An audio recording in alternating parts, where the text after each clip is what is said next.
Le constat est unanime. La capitale sénégalaise étouffe du fait des embouteillages monstres à longueur de journée. Il est particulièrement difficile de circuler à Dakar, surtout aux heures de pointe. Les embouteillages sont devenus monnaie courante à Dakar et cela crée des répercussions désastreuses sur notre économie. Ce sont des centaines de milliards de francs CFA qui sont perdus annuellement. Dakar regroupe aujourd'hui 3,7 millions d'habitants. C'est 24% de la population sénégalaise qui habite et travaille à Dakar. Nous avons 50% de la population urbaine et 70% du parc automobile immatriculé qui sont concentrés sur 0,3% du territoire national. À côté de ces indicateurs, ce qu'il faut comprendre, c'est que nous avons seulement 15% d'espaces qui sont dédiés à la fonction circulatoire. Pour cet indicateur, les taux dans les pays dits émergents sont autour de 30-40%. Quand je rappelle cet indicateur, c'est pour dire l'exécuté du réseau routier et les limites d'extension que nous avons qui demandent aujourd'hui des mesures hardies pour agir sur la congestion automobile qui entraîne d'énormes pertes économiques, qui entraîne une qualité environnementale dégradée et nous avons aussi un lot social dont il faut tenir compte avec un certain nombre d'accidents. À côté de ces indicateurs, il faut aussi tenir compte de l'avenir. Nous avons une population qui va doubler en 2040. On est 3,7 millions, je le rappelais. 2040, la capitale va accueillir 7 millions d'habitants. Aujourd'hui, la dureté de la congestion ne s'explique pas par le niveau de motorisation très faible que nous avons des ménages, qui est seulement de 25 véhicules pour 1000 personnes, alors que dans les pays développés, il y a un indicateur de 500 véhicules pour 1000 personnes. À partir de ce moment, avec les perspectives de croissance économique que nous avons, les perspectives de croissance démographique, l'État a pris l'option de prendre à bras le corps la question de la congestion automobile dans la capitale en activant deux leviers en particulier, investir majoritairement et prioritairement sur les transports capacitaires, c'est ce qui explique le train express régional et le bus rapide transit, mais aussi c'est de faire un rééquilibrage des fonctions urbaines en incitant à l'apparition de pôles de développement à l'est de l'agglomération pour créer des bassins de mobilité qui vont permettre de contenir les flux et de réduire la dépendance au centre-ville. Dakar, c'est évidemment, disons, une grande partie de la population du pays. Selon certaines statistiques, on peut même penser que c'est le quart de la population. Et donc, c'est plus de 3 500 000 habitants. Alors, 3 500 000 habitants sur un espace caractérisé par une division des fonctionnalités. Nous avons des zones d'activité pleines autour du plateau, du port, avec une petite extension vers ce qui était auparavant l'aéroport Léopold Sédar Senghor. Mais disons qu'on a une surconcentration d'activités économiques et même culturelles, sociologiques et autres autour du plateau, alors que les autres zones, de façon générique, notamment tout le nord de la façade maritime nord, et une zone d'habitation, c'est les Parcelles Assainies, Guédiawaye et une bonne partie de Pékin jusqu'à Malika, jusque dans le département de Rufisque. La façade maritime sud ou ouest, et donc à partir de la sortie de Dakar jusqu'à Rufisque est consacrée à l'industrie. Alors, cette répartition spatiale des activités humaines font qu'il y a des mouvements pendulaires des populations. Le matin, quasiment tout le monde converge vers le centre-ville et vers la façade sud alors que le soir, tout le monde essaie de sortir de Dakar pour rallier ces zones d'habitation que sont la façade nord, donc Parcelles Assainies, Guédiawaye, Pikine et autres. Ça pose problème, mais c'est structurel. Il est aujourd'hui quand même tout à fait difficile d'envisager une restructuration de l'occupation de l'espace. Pour cela, il faut des projets d'envergure. Ces bouchons sur la circulation routière est l'expression de la hausse démographique. Cette forte densité humaine s'accroît d'année en année. Plus du quart de la population sénégalaise est concentrée à Dakar, sur une superficie de 0,3% du territoire national. Conséquence. L'État a pris l'option de prendre à bras le corps la question de la congestion automobile dans la capitale en activant deux leviers en particulier, investir majoritairement et prioritairement sur les transports capacitaires, c'est ce qui explique le train express régional et le bus rapide transit, mais aussi c'est de faire un rééquilibrage des fonctions urbaines en incitant à l'apparition de pôles de développement à l'est de l'agglomération pour créer des bassins de mobilité qui vont permettre de contenir les flux et de réduire la dépendance au centre-ville. Donc voilà le contexte globalement, une ville qui concentre l'essentiel des fonctions démographiques, économiques, culturelles, qui va doubler ses besoins de mobilité. La voiture particulière qui fait que nous atteignons nos limites de performance économique avec un faible taux de motorisation et qui demande des mesures volontaristes. C'est ce qui a été fait avec un investissement massif sur le BRT, sur le TER, pour que demain, les Sénégalais, les Dakarois puissent prendre l'option du transport public qui est plus durable, plus écologique, plus sécuritaire à la place de l'automobile qui a ses externalités négatives très élevées. Aujourd'hui, il est clair qu'au vu du nombre de véhicules qu'il y a dans la région de Dakar, il est clair qu'on doit évoluer dans le sens d'une certaine limitation qui a un double avantage. D'abord, ça a un impact positif sur l'environnement, en ce sens qu'aujourd'hui tout le monde est d'accord qu'il faut avoir quand même moins de véhicules et privilégier les transports publics que nous avons évoqués tantôt. L'autre aspect, c'est que ça va permettre de décongestionner un tout petit peu. Mais il y a des solutions d'incitation, mais il y a des solutions d'efficacité.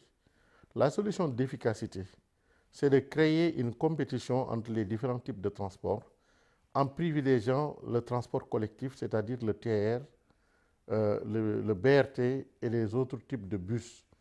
Parce que si les personnes qui quittent la banlieue pour venir à Dakar se sentent plus en sécurité dans le BRT ou le TER et que ces moyens de transport sont plus rapides que les véhicules individuels qui sont bloqués dans les embouteillages et que ça a un impact plus positif sur l'environnement, il n'y a aucune raison que les gens essayent de venir à Dakar ou de circuler dans Dakar avec leur véhicule personnel. Ils vont préférer le transport collectif parce que ce sera beaucoup plus simple pour eux, beaucoup plus rapide et beaucoup plus sûr.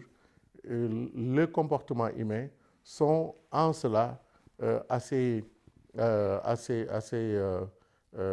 disons, uniformes, quelles que soient les régions du monde. Et il n'y a pas de raison que si ces conditions-là sont mises en place, que les Sénégalais ne se comportent pas comme ailleurs parce qu'ils auront le choix. À Dakar, les usagers de la route sont dans la galère. Circuler dans la capitale est devenu même un stress. Rien d'étonnant à cela, car sur les 450 000 voitures immatriculées, les 300 000 circulent à Dakar. Il y a quelques années, c'était un luxe d'avoir une voiture.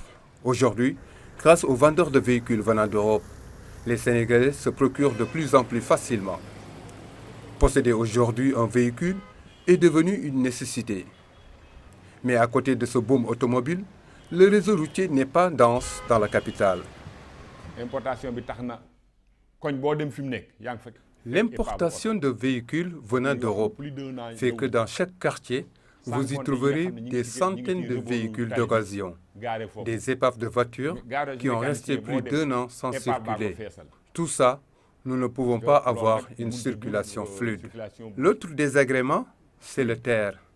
Il a bouché presque toutes les artères. Peut-être, quand les travaux seront terminés, on aura une satisfaction. Mais pour le moment, ce sont des difficultés. Comme le dit l'adage, on ne peut pas faire d'omelette sans casser des œufs.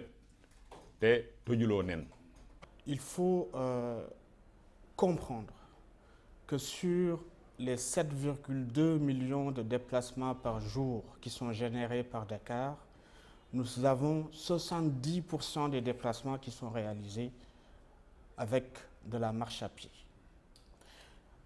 Donc c'est la marche à pied qui est dominante. Nous avons 30% seulement des déplacements qui sont motorisés. Et sur ces 30% de déplacements motorisés, les transports publics représentent 80% de part modale. Donc cet indicateur montre à quel point il est urgent aussi d'agir pour que le niveau de service des transports publics soit relevé.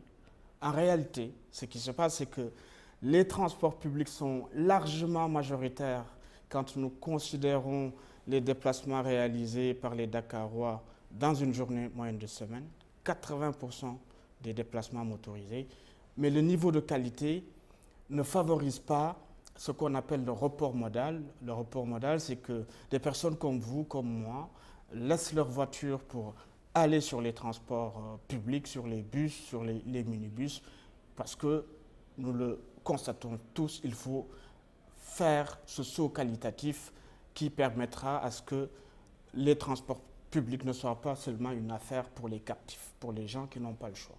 Donc c'est l'option qui a été prise par le gouvernement du Sénégal. Le BRT et le TER vont naturellement favoriser l'inflexion de la courbe de croissance automobile, qui est aujourd'hui de 10% annuellement. Ça va 3 fois vite que la population. Et le deuxième objectif, c'est de relever la qualité de service du réseau de transport public afin de permettre aux usagers dakarois de laisser leur voiture et de faire le choix d'un transport public durable. Pour décongestionner Dakar de ces innombrables embouteillages, les autorités de la deuxième alternance misent sur le développement du transport de masse. Car selon certains observateurs, les embouteillages dans la capitale ne sont pas dus à une pléthore de véhicules dans le parc, mais plutôt à un mauvais usage de la route. Nous avons un modèle de bus rapide qui sera connecté à la dorsale du TER.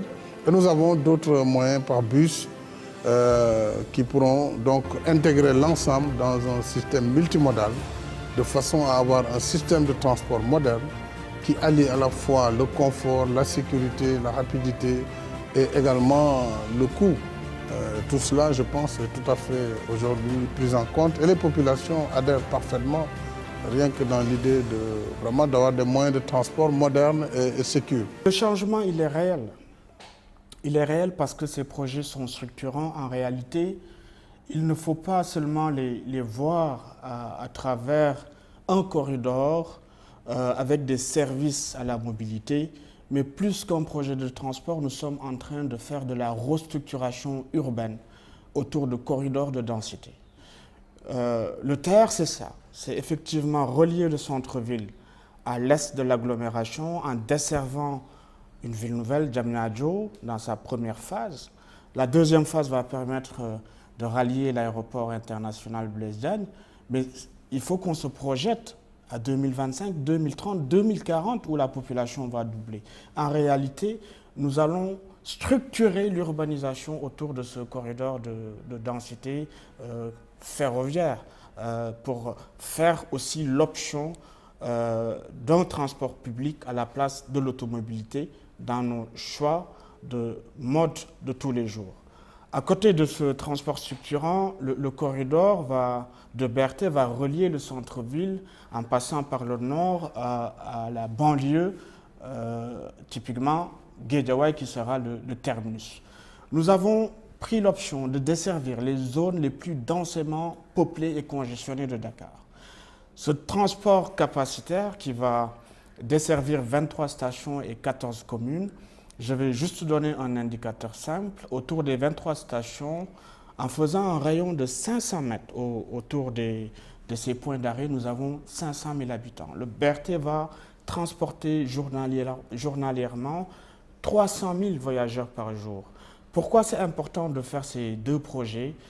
Si nous prenons le nombre de voyageurs du TER, le nombre de voyageurs du BRT, nous sommes à 25% des besoins de déplacement actuels en transport public. C'est extrêmement structurant, c'est extrêmement important pour qu'on réduise les externalités négatives liées au transport routier. C'est le destin en réalité des grandes villes, il faut le comprendre ainsi. On ne peut pas développer une capitale en misant uniquement sur les voitures particulières. Demain, il va falloir que nous adaptions nos comportements de mobilité avec des transports publics capacitaires qui offriront la régularité, la sécurité, un niveau de fréquence très élevé, le confort et avec la garantie des temps de parcours. Ce qui va s'en suivre, c'est une prospérité économique certainement, c'est une équité sociale qui va être améliorée et ensuite ce sont des gains environnementaux qui vont être très importants pour la société sénégalaise quand on sait les contre-coups liés à la pollution environnementale générée par l'automobile. L'État a pris des initiatives. Le président de la République a créé la ville de Diamniadio qui à terme, à l'horizon de 10-15 ans, va être un autre centre, grand centre d'activité permettant de rééquilibrer plus ou moins ces mouvements pendulaires. Mais en attendant, il faut faire face à ces graves problèmes de transport. Et c'est pour cela qu'il est important de moderniser les systèmes de transport, de faire en sorte que ce système soit plus efficace, c'est-à-dire plus transporter plus de monde, plus rapidement et dans des conditions de sécurité.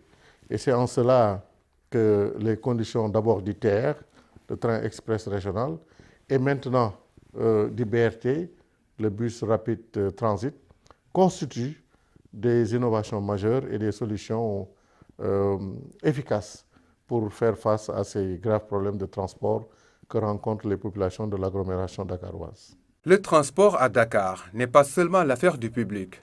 Le privé y joue un rôle fondamental. Les Tata et autres moyens de transport, les taxis se bousculent sur les routes qu'ils considèrent très étroites. Dakar Dem Dikk joue également sa partition. Ayant une mission de service public, je pense que nous devons nous positionner en régulateur de ce système de transport. Et je pense que depuis que nous sommes là, vraiment d'un point de vue de la sécurité routière, mais également du respect des normes, on a vu en fait une nette amélioration. Aujourd'hui, c'est un service que vraiment les Sénégalais sont appropriés. La demande pour ce service interurbain est vraiment largement supérieure à l'offre. Autre innovation majeure pour la première société de transport du Sénégal, la conquête vers l'intérieur du pays avec Sénégal Dem Dikk et la sous-région ouest africaine. Des innovations bien appréciées par les populations, selon le directeur d'exploitation. C'est une évaluation quand même très positive, d'autant plus qu'aujourd'hui, les Sénégalais en demandent encore. Des efforts ont été effectués par la direction générale. Aujourd'hui, nous desservons pratiquement toutes les capitales régionales. Mais nous sommes conscients qu'il y a des efforts à faire pour vraiment absorber davantage cette demande-là. L'objectif n'est pas d'accaparer tout le secteur, mais étant une société nationale, tout ce qu'on fait, c'est d'abord pour les Sénégalais. Et vraiment, nous le faisons dans le respect des normes et la sécurité. Aujourd'hui, on parle très souvent d'accidents de la route et autres. Bon, Dieu merci, nous ne sommes pas encore concernés. Et je pense que les efforts que nous faisons dans la formation, la sensibilisation, le respect des normes de conduite, les autres opérateurs privés doivent également s'aligner sur ces normes-là. Mais l'objectif, ce sont des Sénégalais comme nous tous. Donc l'objectif, je pense que c'est un peu de réguler. Face à ces innombrables contraintes du transport, les autorités ont mis en place deux solutions alternatives pour décongestionner Dakar. Le train express régional et le bus rapide transit. Deux projets majeurs. Ce qui est le plus important, c'est la dimension environnementale, la dimension aménagement paysager, la dimension aménagement du territoire, avec les pôles de vie qui seront créés au niveau de Guédiawaye et dans d'autres zones du département traversé permettront d'améliorer de manière significative l'aménagement urbain au niveau de Dakar.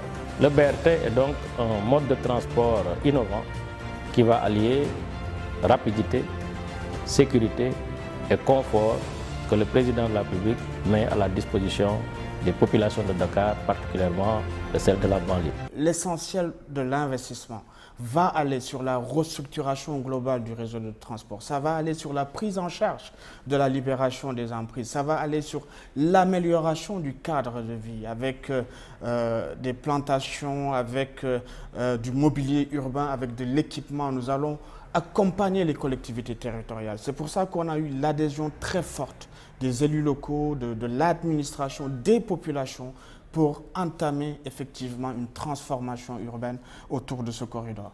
Ce qu'il faut dire, c'est que nous sommes en train de dessiner les lignes de transport public de Dakar à l'horizon 2022 et effectivement, nous allons complètement restructurer le réseau à la fois en termes d'offres, en termes de services. Nous allons agir sur la qualité et la quantité du transport public en réalité pour offrir un visage nouveau à Dakar avant les Jeux olympiques de la jeunesse de 2022. Donc, 30 mois de travaux sont prévus. Vous avez entendu le chef de l'État qui a demandé à ce que toutes les dispositions soient prises pour que les travaux soient réalisés en 25 mois. Une cohérence naturellement sera recherchée avec le TER. Nous allons travailler sur les lignes de rabattement. Et il faut se dire que c'est à 2022 qu'on va apprécier tout le travail qui est en train d'être mené par le gouvernement. Mais d'ici là, je pense qu'il faut que les Dakarois, les Sénégalais se réjouissent d'avoir une ville en chantier. En réalité, ça va effectivement amener quelques désagréments, des temps de parcours un peu plus longs, parce qu'il y a différents chantiers qui sont lancés autour des échangeurs, autour des autoponts, autour du TER, autour de voies de contournement comme la VDN. Mais tout ça est en train de contribuer à une performance économique améliorée en 2022, à faire aussi de sorte que cette ville soit plus durable, plus résiliente, avec une option vers les transports publics capacitaires qui permettront à ce que les usagers fassent le choix des bus, du TER à la place de l'automobile. Depuis longtemps, on opérait en fait sur le réseau classique, mais avec l'avènement des nouvelles infrastructures routières telles que l'autoroute à péage, nous avons en fait réadapté notre réseau. Aujourd'hui, partout à Dakar, vous avez des lignes express, des navettes, mais tout cet effort-là, c'est en fait pour soulager les populations. Le BRT s'adosse sur un principe à peu près de 300 000 voyageurs jour. Le TER, sur sa première phase, garantit à la problématique de 115 000 passagers par jour. Vous voyez bien avec les autres modes de transport, le Sénégal, notamment la région de Dakar, qui a cette problématique de transport, est en train de trouver ses solutions. D'une durée de 2 ans et demi, le projet BRT, ajouté à cela au train express régional, vont sans nul doute permettre aux populations sénégalaises de pouvoir voyager librement, mais aussi de décongestionner la capitale de ces innombrables embouteillages. BRT bi fi muy jaar presque 50 mètres côté bu ci nekk bi boo xam ne benn oto du fa jege leneen du fa jege. Le BRT a son propre trajet. Aucun véhicule ne passe sur son trajet. Avant la fin des travaux, cela peut durer des années.